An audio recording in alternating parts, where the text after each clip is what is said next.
امروزها کشاورزان و خوجگیداران شهر و نویه‌های ولایت ختلان با استفاده از باد و هوای مساعد کشت و کار بهاری، آماده‌سازی انشاءات ایریگاسیونی، شدگار خوشصفت زمین‌ها و دیگر تدبیرهای اگرتکنیکی را انجام داده ایستادند. با مقصد اجرای دستور و سپارش‌های در پیام پرزیدنت جمهوری تاجیکستان پیشوای ملت محترم امامعلی رحمان ارائه گردیده، رئیس ولایت ختلان دولتعلی سعید در خوجگی تخم پروری به نام سفر جمعیف ناحیه جلال‌الدین بلخی از رفت شدگار زمین‌های کشت پنبه‌دانه شناس شدند. اطلاع داده شد که خوجگی تخم پروری سفر جمعیف در مساحت 1974 گکتار دامن پهن نموده اهل زحمت خوجگی امسال اقدام گرفتند که در میدان 1180 گکتار با استفاده از نوهای تخمی خوشصفت و سرحاصل و به منطقه سازگار کشت پنبه‌دانه گذرانند. عین زمان در خوجگی مذکور زمین‌ها از غوزه‌پایه پوره تازه کرده شده، شدگار خوشصفت آن طریق تکنیک‌های پراقتدار ساحوی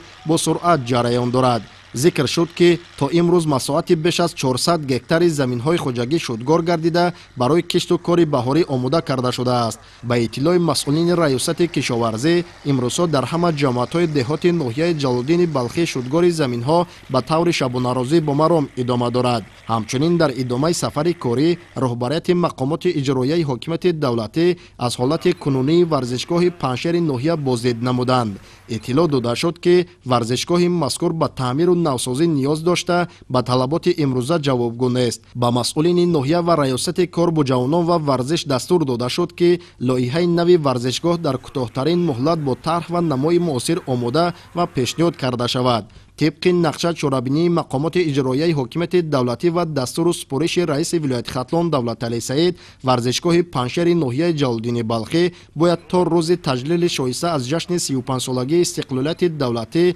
پرره و مطابق به طلبات امروز ساخته مورد استفاده قرار داده شود. در ناحیه دوستی امروزها کارهای آبادانی و سازندگی و سبز و خرمگردانی محیط زیست با مرام جریان دارد. در ادامه از این تدبیر با اشتراک مسئولین مقامات اجرایی حکومت دولتی ولایت ختلان در جماعت دهات دهقان‌آباد ناحیه نهال‌های نادر همیشه سبز و سایه‌افکن و آرایشی شنانیده شد. با پشتیبانی از این اقدام سبزکاری، ساکنان کسب و کار گوناگون ناحیه به حشر دست جمعانه برآمده در معرکه نهالشنانی و تازه و آزاده گردانیدن محیط زیست فعالانه شرکت ورزیدند. رئیس ولایت ختلان دولتعلی سعید با رهبریت مقامات اجرایی حکومت دولتی ناحیه دوستی و بخش حفظ محیط زیست و مسئولین جماعت‌های دهات ناحیه دستور دادند که نهال‌های شنانیده شده را در این موضع تحت نظارت جدی قرار داده تا فرارسیدن موسم بهار و تجلیل جشن بین‌المللی نوروز با چنین تدبیرهای آبادانی این مکان را سبز و خرم و باز هم آباد و زیبا گردانند.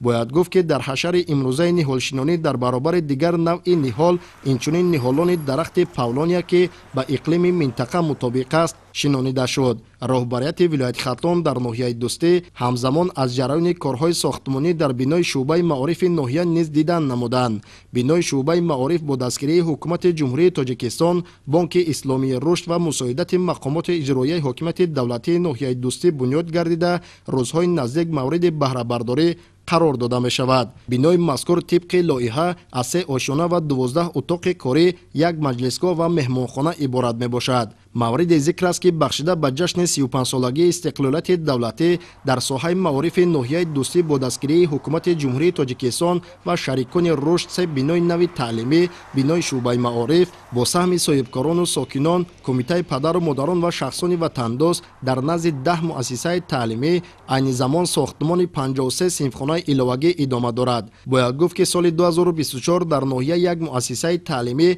و 8 صنفخانه علاوگی ساخته به استفاده داده شده است. بخشیده به جشن 35 سالگی استقلالیت دولتی جمهوری تاجیکستان از سوی شریکان رشد با دستگیری حکومت جمهوری تاجیکستان بنای شعبه معارف در نزد مؤسسه‌های تعلیمی با دستگیری پدر و مادران، با دستگیری صاحبکاران سخاوتمند ناحیه در نزد یک چند مؤسسه تعلیمی دیگر ساختمان صنفخانه‌های علاوگی رفته ایستاده است که در نظر است در سال 2025 مورد بهره برداری قرار می‌گیرد.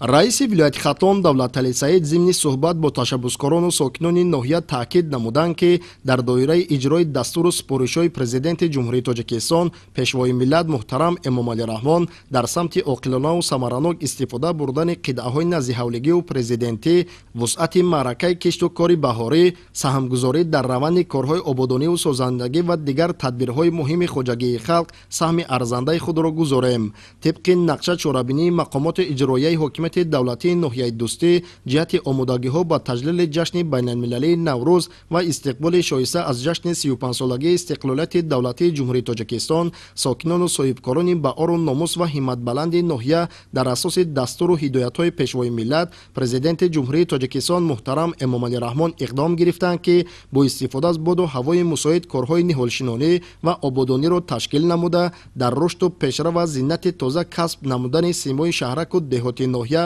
саҳми шоиста гузоранд. худойдоди раҷаб, абдурозиқи раҳмон барои барномаи ахбор.